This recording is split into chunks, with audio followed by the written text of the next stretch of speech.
Okay, we're live. Hi, good afternoon. I'm Debbie Lucci from the Deborah Lucci team, William Ravis Realtors in Andover, Massachusetts. And we got a couple of team members here today, Mackenzie Cormier and Nicole Leahy. And we also have a special guest, Sean McAdam, Sean has taken me out of several tough situations, and I always appreciate his help. And Sean, tell us a little bit about your company, what you do, your background, things like that. Sure. First, Deborah, thanks for having me this afternoon. Pleasure to be with you and your team and help people understand what our services are. So I'm the owner of the Dutiful Daughter, Massachusetts. We have two offices, one here in Massachusetts, one in Manchester, Connecticut. We're a state clean-out company, but I think we try to do more than just being a state sales operation. We help your clients and our clients downsize, liquidate their estates in a number of ways. We sell, donate, and then dispose of items that can't be sold or donated. We work with real estate agents both at the beginning of the process to help with decluttering and get the house ready for the market, and then sometimes more importantly to make it to that closing date in an efficient manner. My background, I've owned the company here in Massachusetts for 6 years. The Connecticut office has been around for about 35, 40 years. I am a retired from state service and have a background in social work.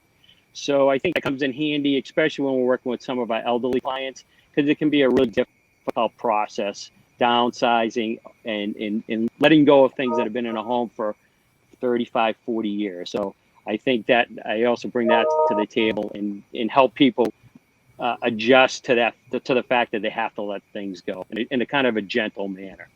That's kind of it in a nutshell, and happy to answer any questions.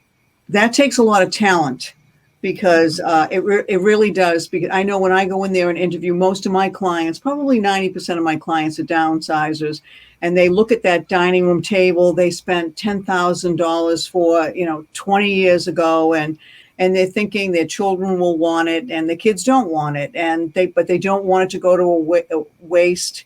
And I remember, Sean, you helped me out personally. What I did was when I sold my house in Andover, and of course I did the whole house over and then decided to sell it. I did everything in the wrong order. And what I did was before that, I bought a little condo in Boston and I totally furnished that, which I shouldn't have done. I should have taken the furniture out of Andover and put it in the little condo in Boston, but I didn't. So I had two furnished homes.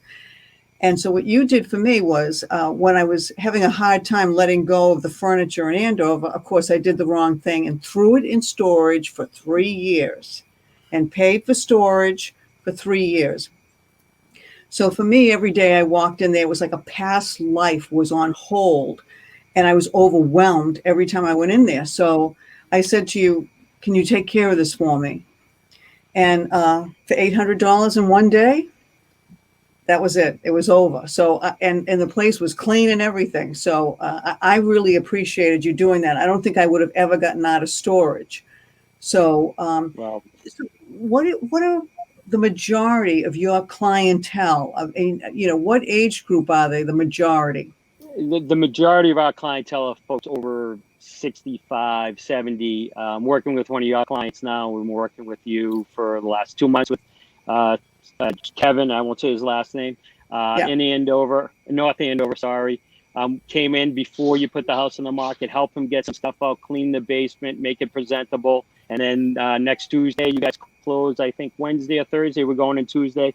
Everything he's not taking to his new condo or his new home, we're taking out. And we've had some luck selling items for him, actually a lot of luck, and donating some stuff to Habitat for Humanity and Project Home Again in Andover and Lazarus House. And then next week, we'll take some more stuff out and there'll be some disposal as well. And then we'll leave the room swept for Kevin and for your team. So when you do that walkthrough before the closing, everything will look great and it should be seamless on your end. I got to be honest with you. I hear nothing but rave reviews about you. Every client that I've given your name to, they all love you. Kevin was, raving big because, I mean, he's an older gentleman. There's no way in that 3,700 square foot house he's going to be able to move all that stuff. Yep. And a gentleman with a lot of hobbies. Yeah, yeah, he had a lot of hobbies. Yeah. Yeah. So Sean, what do you do with the yeah. when you are selling the furniture for them? Where do you sell it, and do they get a percentage what you sell it for? Yeah. So pre-pandemic, it was a little bit easier, a little bit different. Most of the items would go to an auctioneer, and they'd run through an auction and, get market value. And the auctioneer would take a consignment fee, and then the rest of the proceeds would go back to the client.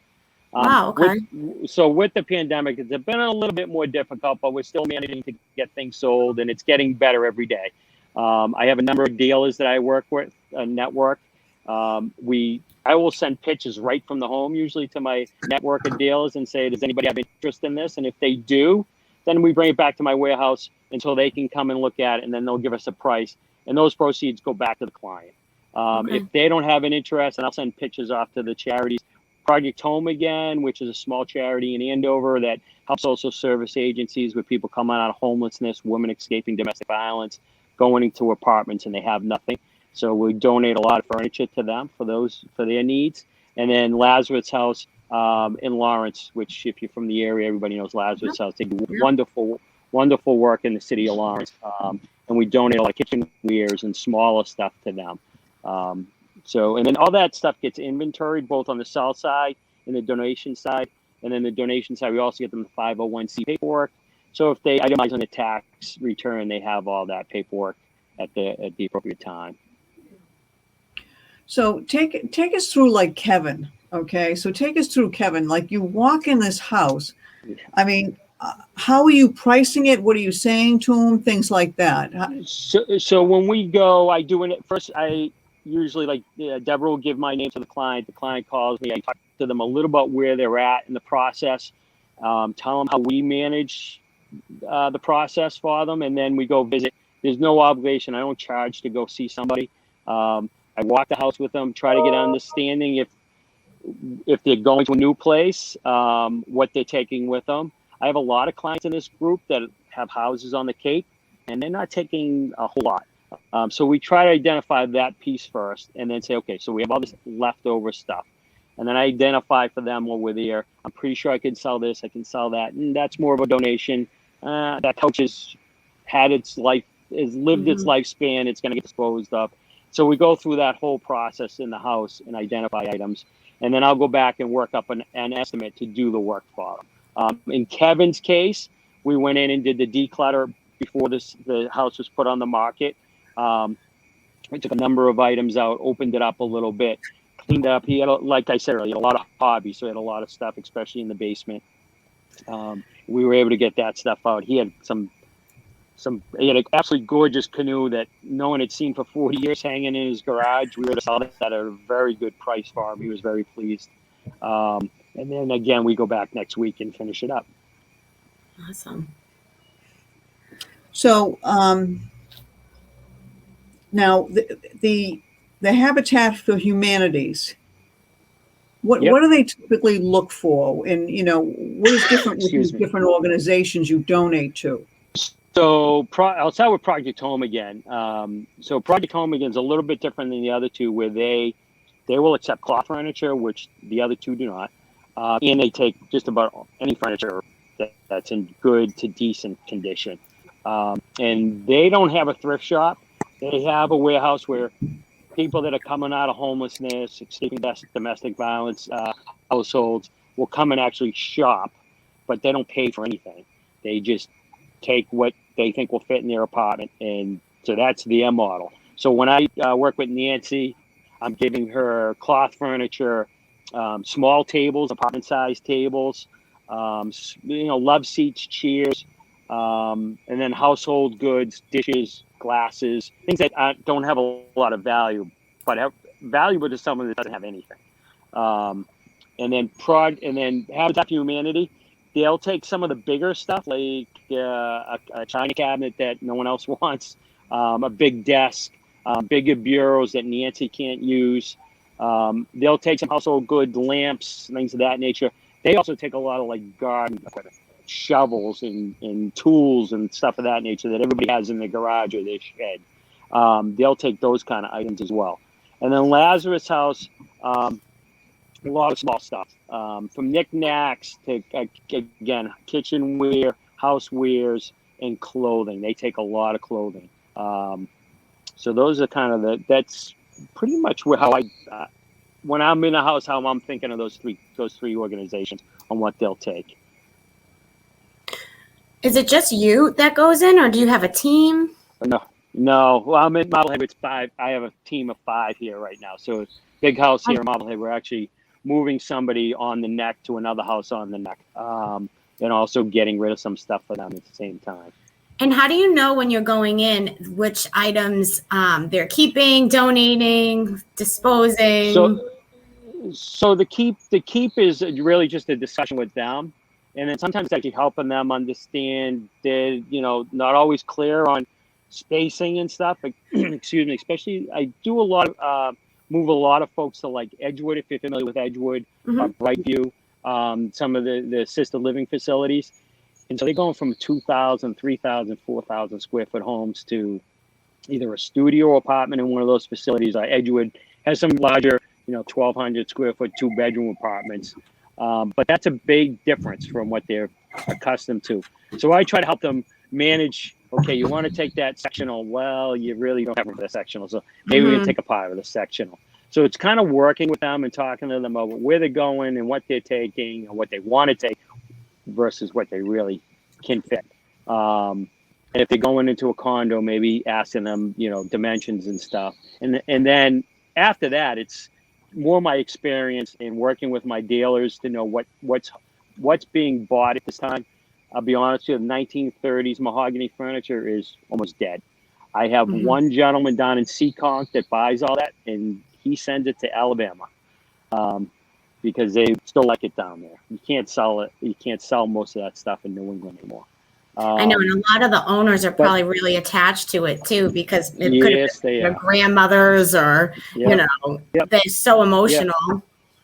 Yeah, and so a lot of times a lot of folks don't even care if they get anything for it. They just don't want to see it get thrown away. Right. And so, we usually can find a place for it. Nancy's not picky when it comes to dressers and bureaus, because people need them. And the old stuff's good stuff. It's better than IKEA. It lasts all wood. It's usually solid.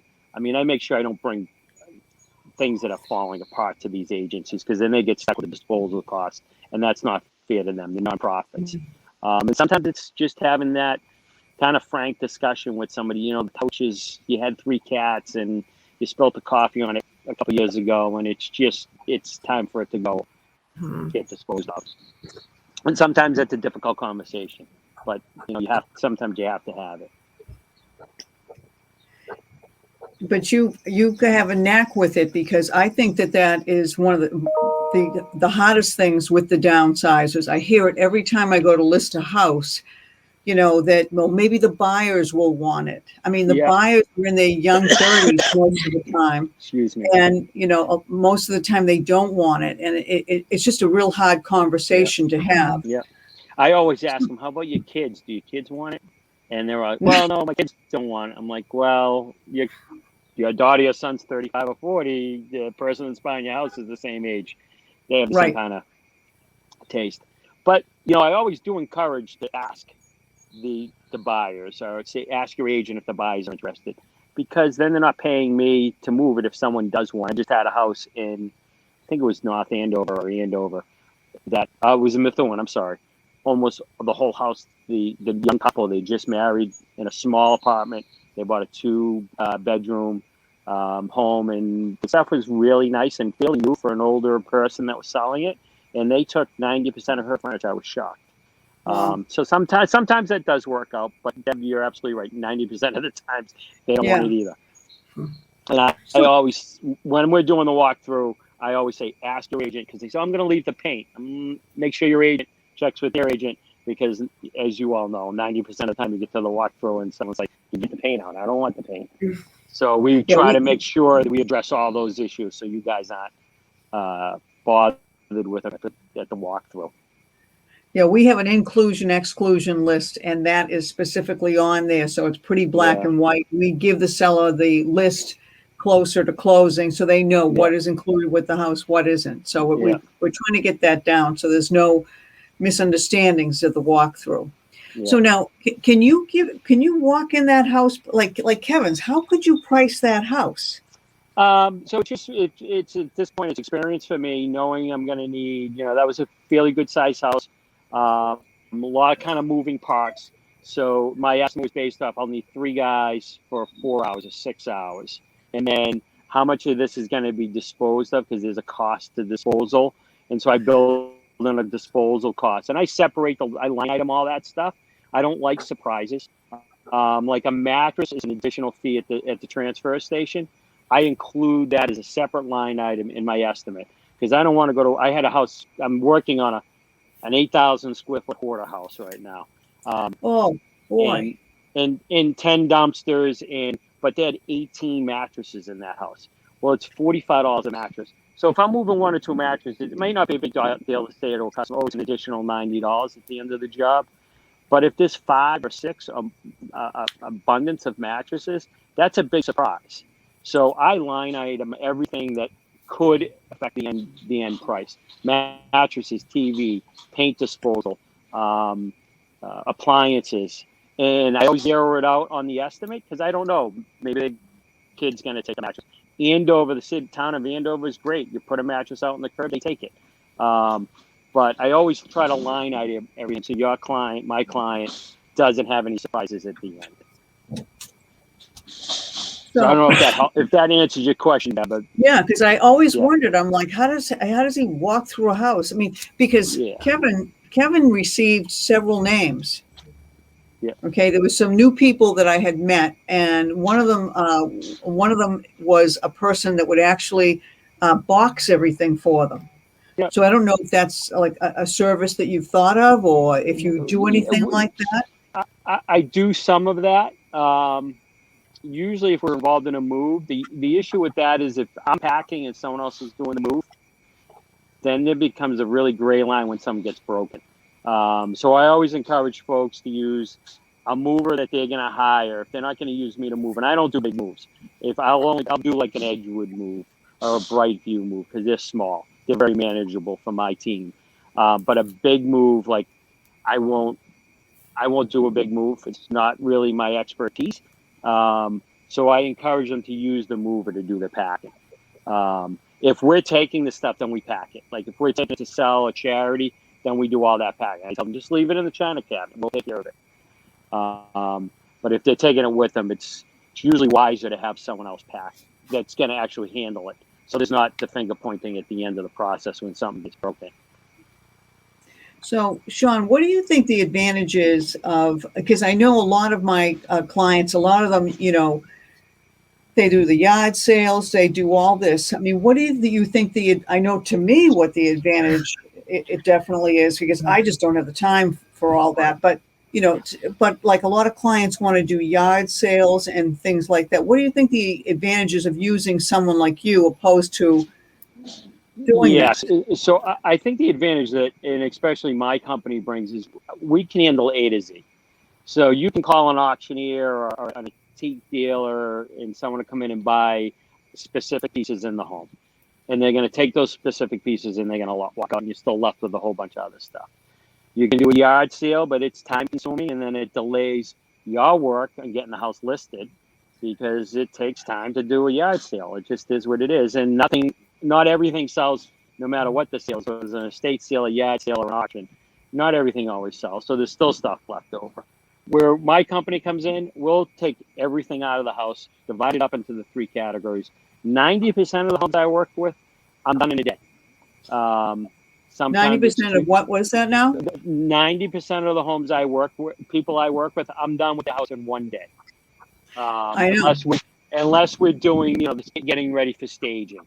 We're doing kind of piecemeal and doing it in phases. But if you give me a house, an average 2,000 square foot house, I can clean it out pretty much in a day and have it ready for your team to get it ready for the next step, which is getting it sold. And I always try to emphasize the values in the property. It's not in the dining room set. Don't hold up this $1 million house for $1,000 dining room set. Let me get it out. Let me get it to my warehouse. I'll do my best to get what I can for it, but let Deb and her team do their job. And that's because that's where their investment is. It's in their property. It's not in the stuff inside. And I don't say it maybe that, that's more of a gentle conversation, but it's encouraging to understand that don't hold up the value here, the big value, which is the property, for these little things. And some people really get tied up in that. What am I going to do with this dining room set for the example? Sean, what is some of the prep work that somebody who would suggest to them to do beforehand? Okay, you broke up just a little bit. Prep work for like yourself as the agent or for the family? For the family, for Okay. For the person, if they're downsizing and they're able to do some things. Yeah. The more they do, obviously, it's going to save them money. First, asking all the kids, and giving them a deadline. Come get your college books out of the attic. If you want them, come get them and give them a deadline. Because Deb's about my age and has older kids like I do. And if you don't give them a deadline, they don't get it done. They still don't get it done. Yeah, exactly. So if you give them a deadline and say, hey, the Dutiful Daughter's coming in, they're getting rid of it if you don't get it by Friday because they're coming on Monday.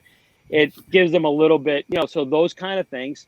Packing things up, categorizing things. I mean, I have customers that are incredibly organized, and I walk in and it's bing, bang, boom, and we're out in 3 hours. That same house, if they're not organized, I'm there for 6 or 8 hours. So, they can do things to get themselves ready for when we come. And I talk to them about that, how they can save money. And it's really what they're capable of. A lot of my clients really are at that stage in their life. They don't want to do anything. I think Kevin's a good example of that. I mean, he's very active. He's not like his mind is all there. He's very physically able. But I think he was just, it's tiresome and it's a long process. And I think he did some things. He sold a lot of his tools and stuff. But there was a lot of other stuff. You run out of energy. So, I mean, encourage your clients when you meet with them, just, to start to, don't wait till the end either. So Sean, at what point in the process should we have our client reach out to you? Earlier the better. The day you meet them, give them my card. Because I can help you encourage them to get the house ready for the market. And I know you'll walk in the house and I can list this house next weekend. But those are usually far and few between, I think. Right. They want to get rid of a little declutter. So the earlier I can get involved and help you with that early stage, the better. I also get the phone call 2 weeks before, closing, because the family said, oh, we're going to get everything out. 3 kids are coming home from California to help, and then they don't come. And I get the call 2 weeks before. We're not going to make closing. Can you squeeze us in? And I'll do my best to do it. But the earlier I'm involved, the better. Okay.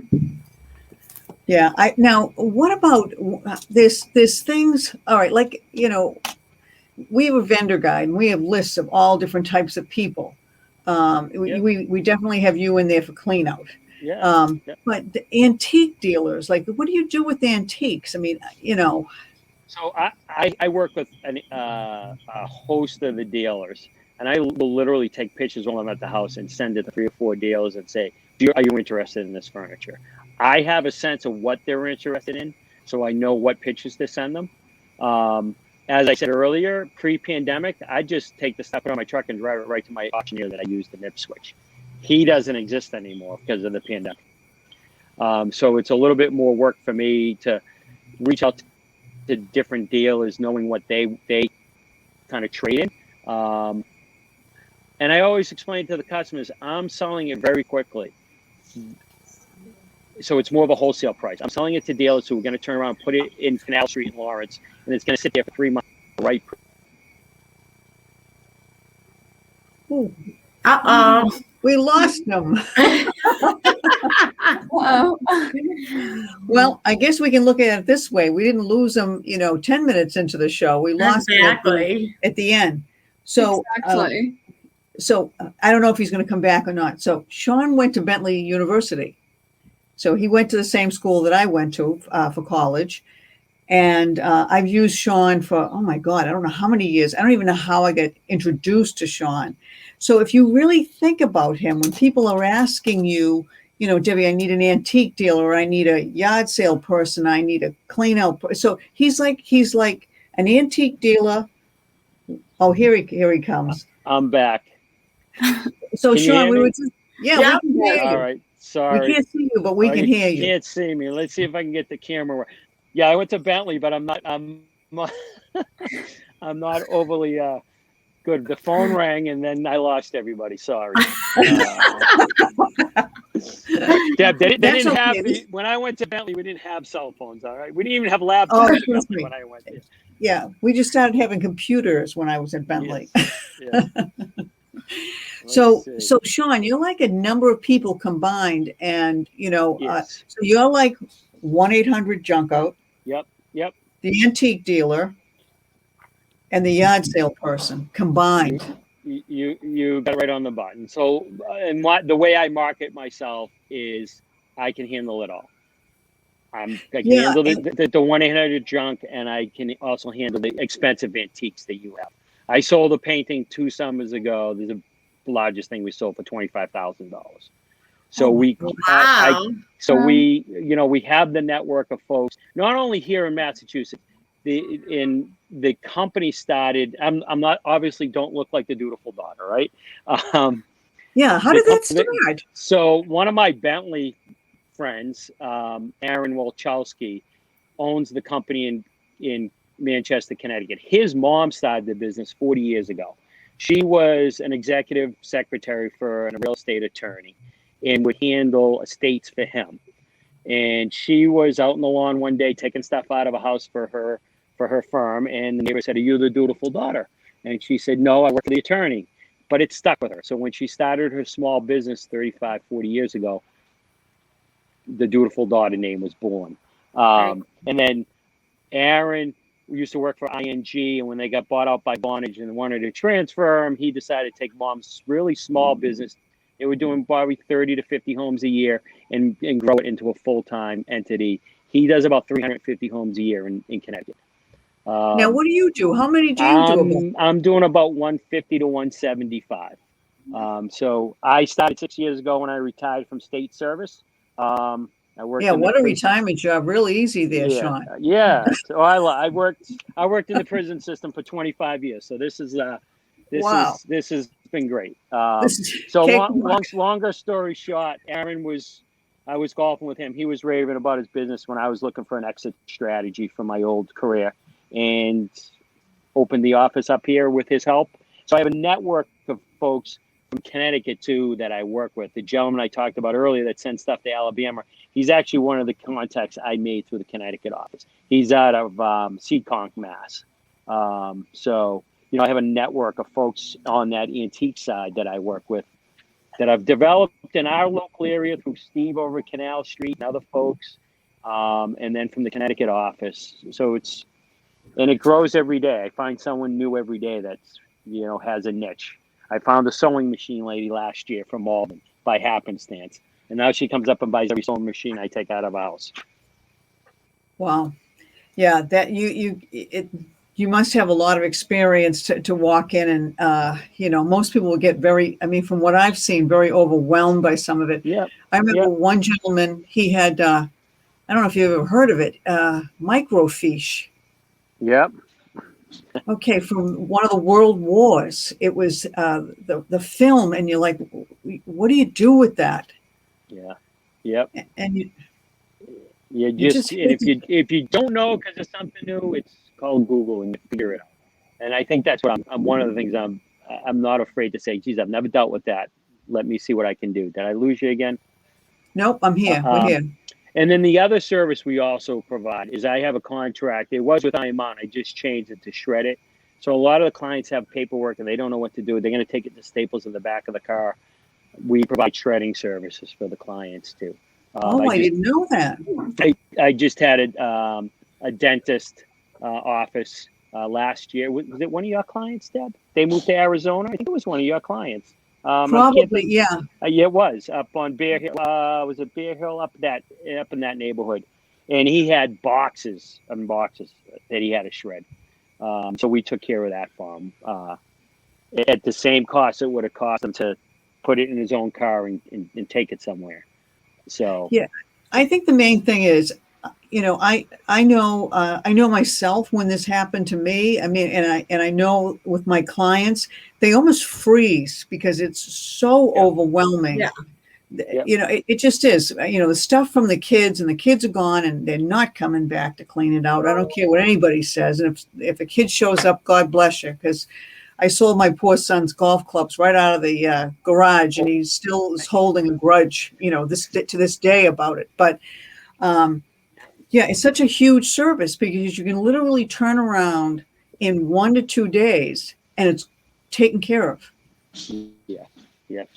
I mean, and I said earlier, I have a warehouse, and it's empty, so it's a little bit easier. It's 8,000 square feet, and we've been there a month, and we'll be there another couple of weeks. And it's overwhelming when you first walk in, but if you just kind of come up with a plan and stick with your plan, it's like selling a house, right? It's you have a plan and work the plan, and that's what I probably did at Bentley. And that's what we do. We try to and be very transparent with the client. This is how we're going to operate. And also, I always tell my staff, we're not bulls in a china closet.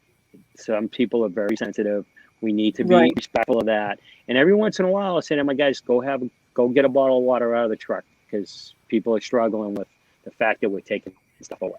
And you just have to recognize those signs and adjust.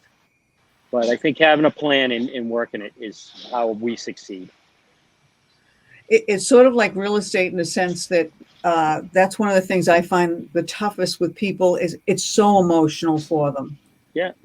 Yeah. So it's very similar. It's very similar. Yep, so, Sean, we're pretty much at the end of our Facebook Live. How do people get in touch with you? Sure. So a couple ways. Cell phone is always in my pocket and now in my ear, I guess. My cell phone number is 978-413-5231.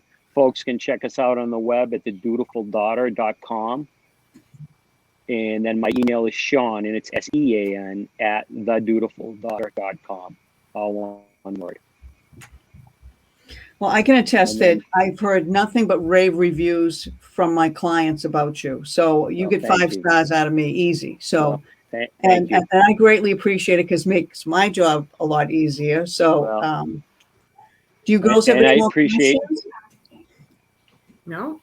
No, I'm all set. All right. Nice to meet you all, and good to see you, and hopefully be crossing paths soon. Yes. Oh, definitely. I got another house for you I'm thinking about. Okay. All right. Very good. Thanks, Sean. Thank you. Have a great Memorial Day weekend. Oh, you too. Thank you. Okay. Take care.